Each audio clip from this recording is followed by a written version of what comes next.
This is my life with albinism. Now, this is my life with albinism. And this is my life with albinism. Yes, sir. Okay, we are back with another episode of Life with Albinism podcast. I'm your host, Dale. And I'm your host, Avery. And we have a special guest here today. And I'm very excited because we haven't had someone with this level of experience and this level of maturity on our show. So this is a pleasure for me. So I'll let you introduce yourself, tell the people your name, where you're from, and tell them a little bit about yourself before we just jump into it. All right. I'm Professor Reverend James Moorhead. I was born in Monroe, Louisiana in 1946. I have been blessed to have been able to get a quality education. I have a master's degree in speech and theater. I have been a director. I've been a playwright. I've been a poet, a public speaker. I have recently found myself in the process of writing my autobiography. And it was in the process of writing that autobiography that our eldest daughter, Andrea, who has tons of experience in journalism, called me one day and thought, "Dad, did you ever thought about doing a children's book?" Which I had not. And so as a result, we began to collaborate on a children's book, and thus the product is called The Brightest Star. Now, the reason for The Brightest Star is because I was trained in the theater, and I did an awful lot of acting, starting in high school right through graduate school, and oftentimes I would look for the brightest light on stage to be in, and as a result, thus the brightest light. But it goes much deeper than just that. I found myself being, it seemed, the only albino in Monroe, Louisiana. I am of an African-American heritage. I was born out of wedlock, so I have no idea how far back the albinism goes. My mother was a college student, and because in that day and time, if you got pregnant out of wedlock, you were dismissed from school. And then for me to come into the world looking so much different from anyone else in the Black experience, I'm sure was a very, very terrifying experience for her. She didn't know how to support me. She did the best she could. There were 8 of us, and I'm the oldest of 8 children in the family, and I'm the only one who had albinism. Well, to make a long story short, I had no support team. Oftentimes, even my family was ashamed to be around me. I'm talking about a time back during the Civil Rights Movement, when there was a strict separation between African Americans and whites. I would go downtown. There was a little corner hot dog hamburger stand. I could go in and order food and sit down and eat. My brothers and sisters stood on the other side of the street and waited for me to bring their food to them. That is just one of many examples. People teased me from the first grade on. In my autobiography, one of the first chapters is School Days, D-A-Z-E. It was a horrific experience. The kids had never seen anyone like me because I never ventured beyond my driveway or yard. We had a little picket fence around the yard. So my first 6 years were primarily focused on staying at home. So going into elementary school for the first time, it was a traumatic experience. I found myself crying because the kids pointed, they stared, they looked at me, they jeered, they laughed, and I went back home. My mother sent me back to school, and I discovered going back to school was better than being at home. So I had to acclimate to that environment. I had limited vision, and one of the things that I found most difficult was reading the board. We didn't have computers, of course, back then. So I found myself having to read what was on the board, the alphabet, etc. So I discovered that if I just listened, I could remember what the teacher was saying. And so I developed a great memory. It was only in the third grade that it was discovered that I really couldn't read, because I memorized the books that they gave us in first and second grade. You know, that's really interesting, because we actually just did a podcast where we were talking about what resources do people use in school when they can't read or see the board. And some people say that they'll have like magnifying glasses and things like that, but then some people say that they'll have their friends take notes for them based on what was written there. But your situation is unique, because I didn't even think about that. Where you said you used your memory and trained your memory to remember whatever the teacher said. That's right. So that you wouldn't even have to see what was on the board. No. You could just remember whatever she said. Whatever she said. Wow. And I was in the fourth grade, and the teachers were eating their lunch, and I sat outside on a little brick stoop, and I remember hearing, and we had no air conditioning, so they had the windows open and the doors open, and I remember hearing one teacher say to another teacher, "That little Moorhead boy, chances are he's not going to even graduate from elementary school. There are so many things against him." And I sat there and I cried. I really cried. But the thing that I've always had at my disposal was the desire to not let people keep me down. And so I found myself saying, I'm going to be not as good as others, I'm going to be better than most. I loved the theater even as a small child, but no one would cast me in a play. And it was not until I got in high school that I was in my first production. And I discovered, well, the person, he's dead now, but his name was A.C. Freeman. He was a speech teacher. And he saw something in me that I guess I didn't see in myself. And as a result, he said to me one day, "Hey, little ugly boy, you want to be in a play?" And I said, "No, I don't want to be in a play." And I didn't want to, I really wanted to, but I didn't want to because of how he treated me. Right. But he was goading me. And I was in my first production. And it was ironic because I discovered that because of my lack of pigmentation, he could make me up to look hideous, more hideous than ever. Wow. I played the part of a maniac named R.W.E. Renfield. And it was amazing because I would go home at night and my sisters would say, "James, you want to practice choking?" I said, "Yes."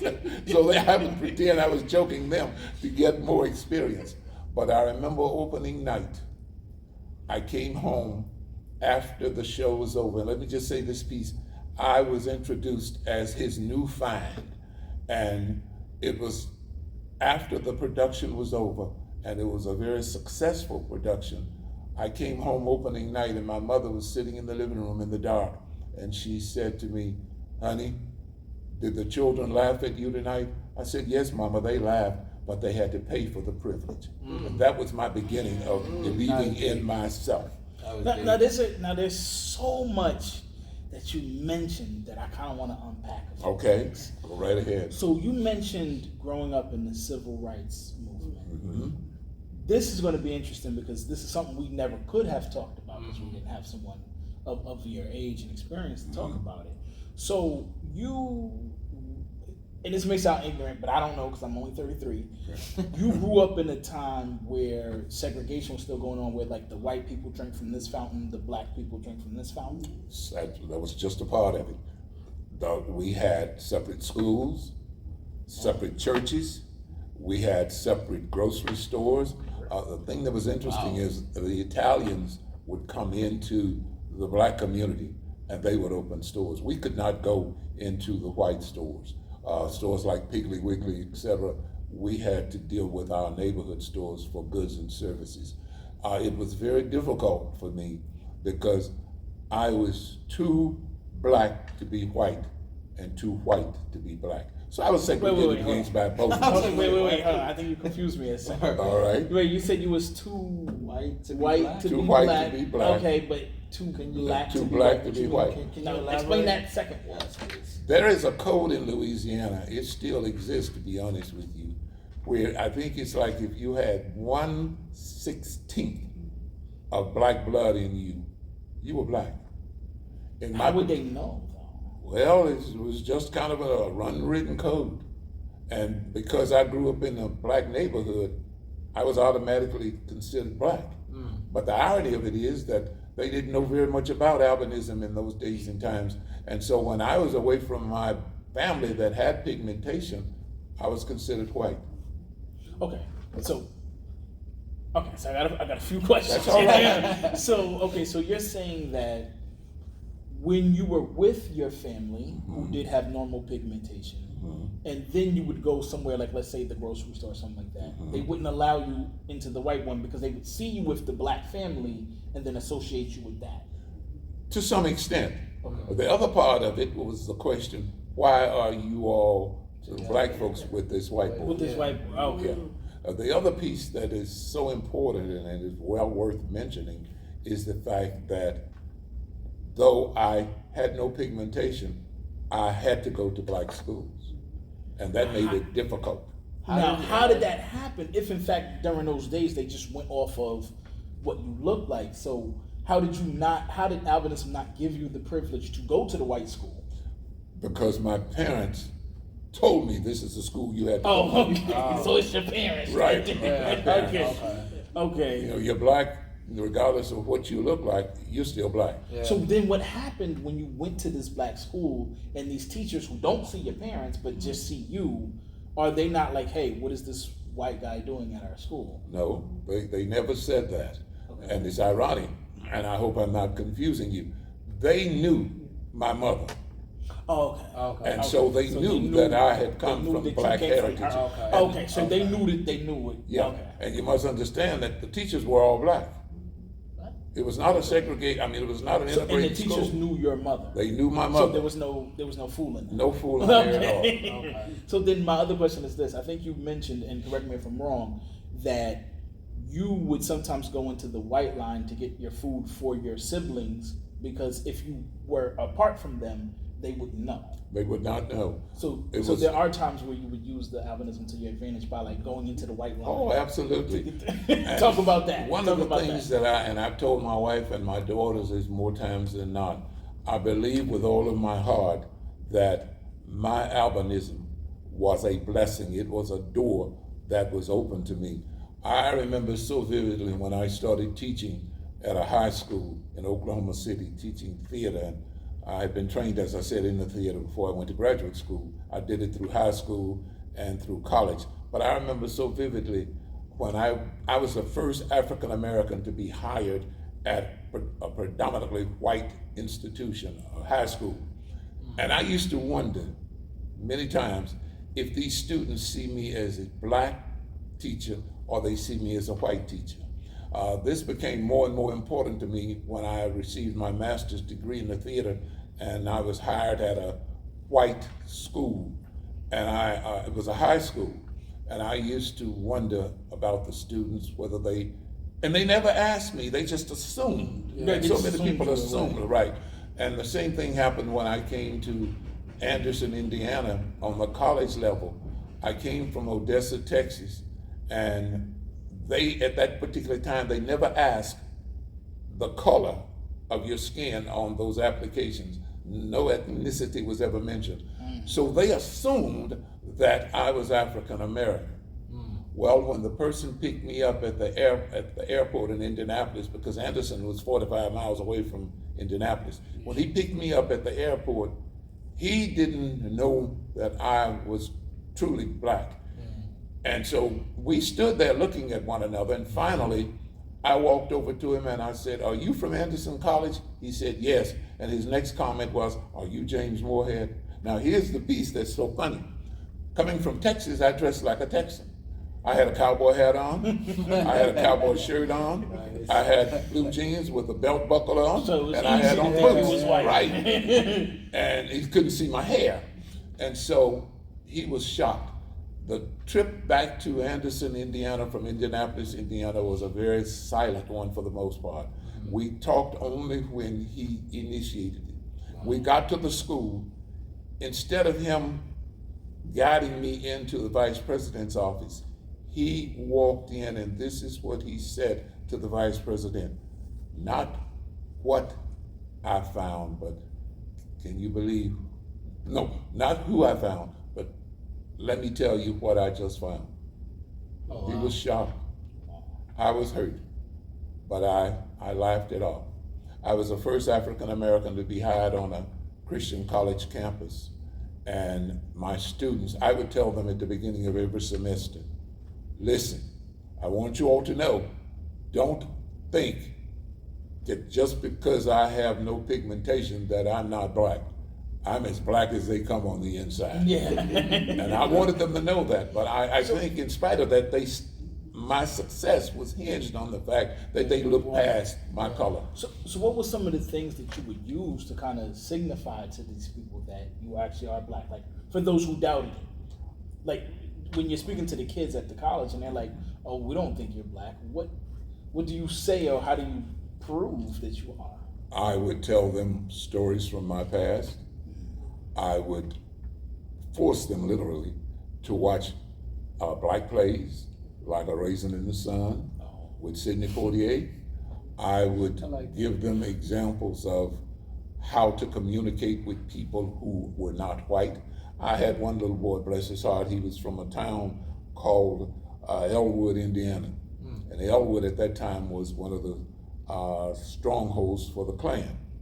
And he came up to me after class one day because I had assigned them into groups, and he said to me, Professor Moorhead, tell me if you will, I need the name of that colored boy that's in our group.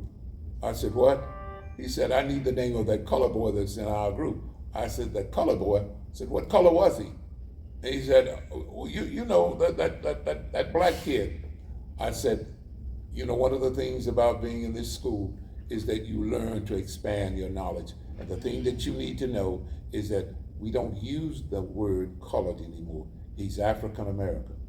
And I said, as long as you're in my class, don't ever use that term again. So those were the kinds of things that I used. Your method was to educate. To educate. Okay. I was an educator, and I was going to educate in spite of. Educating me right now. Yeah, 'cause I never gotten that deep. See, here's my thing. The reason why I asked you that question is because whenever I talk to kids or even sometimes adults who question if I'm black or not, and I need to prove that I am, I'll say, you can hear it in my voice. This is the voice of a man who's African American. You can see it in the texture of my hair. This is African American hair texture.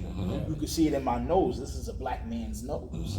You know what I mean? So I would use the physical features to show people, yes, I may have the pale skin, the pale hair, but I'm definitely African American. But you took a much deeper route where you were like, you know what, I'm not going to prove my blackness to these people. I'm going to educate them. You know, and I think that puts it on a deeper level because now they leave with understanding. Absolutely. You know. Absolutely. And so I was there at that institution for 32 years.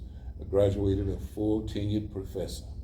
And I, as I said, sometimes even to this day, I wonder if I had been black, would I have had the same kind of success? And here's another piece I want to mention. We're a part of what's called the Church of God Reformation movement. And I am a senior pastor in that movement to this very hour. The thing that was so interesting was the fact that the school, basically a whole white school, had been pressured by the brothers in the African American churches to have some black experiences by hiring some black people on faculty.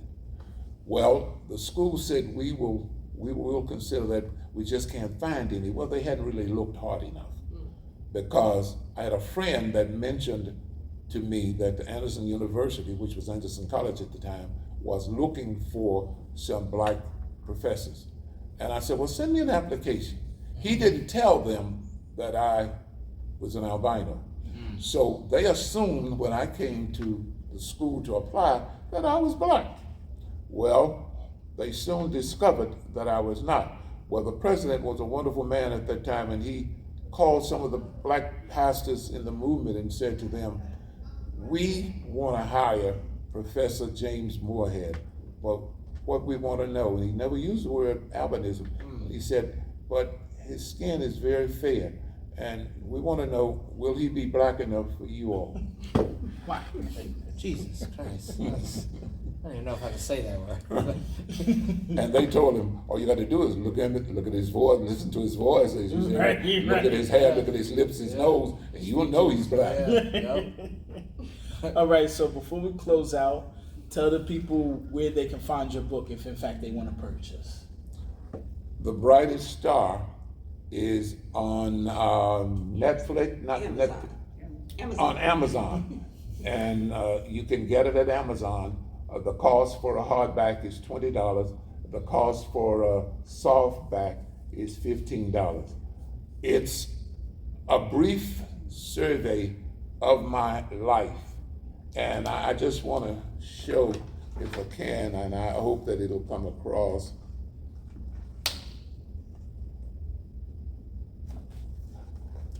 This is what I looked like in my young years. Wow. Oh, wow. And so my hair, as I aged, my hair turned white. And I never believed that my hair nor my beard would turn white, because basically I had little I started off that color. Seriously? So his, Yes. that's weird, because ours is the I was reverse. asking Mine that, started yeah. off like your color and then turned brown like when I was like 18. Like, Really? I didn't know Yeah. where my beard Yeah, just like turned 16, brown. 18, I was yeah. like, I didn't know what was going on. Yeah. You know? Well, But- mine did just the reverse. Oh, Wow. wow. So, like, I've the older never we heard get, that. it's going to be reversed. Like, it's Chances It are ain't gonna happen to us. it might. may happen. It's not gonna happen to us. My beard, if I let my beard grow out, it's solid white. Wow. At Christmas time one year, I had a full beard and it was white.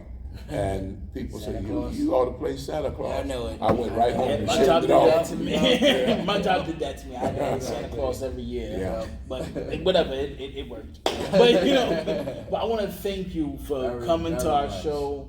This is going to be one of our best episodes. Yes. So Well, much thank you. knowledge, Yes. so much information. Thank I'm you. happy you took this time to Real. have Definitely this show appreciate with it. us. I enjoyed it. And let me just say this in closing. I was unaware of Noah. Never did I know that there was an organization such as what I have experienced here. So this is your first time? First time. And I'll tell you, I go back to Indiana with a new sense of purpose, with a new sense of self-esteem, because for the first time in my life, I saw people who looked like me. I have preached to countless numbers of people. I have performed in front of countless numbers of people, but never in my years have I been a part of a group that looked like me. So I'm thankful to even have the opportunity to be here. But this is not your first time meeting someone with albinism. To be honest with you, yes. Oh, wow. Wait. No, I'm In very, 73 years of life, this is your first time meeting another person with albinism. Seriously? yes. Wow. I thought I was the only. Oh, damn. This is I thought I was the only one on this earth. Grew up without social wow. media, you know, Wow. so it's different. Again, I want to thank Yes, you, man. for real. Amazing episode, lifewithalbinism.com. You guys can go to our website. You can find our merchandise. You can subscribe to all of our different social medias. Instagram, life_with_albinism. We have our sun protective t-shirts available. And we will have more merchandise for you guys soon. Coming We soon. thank you. Thank you. Thank you all for having me. Definitely a great episode.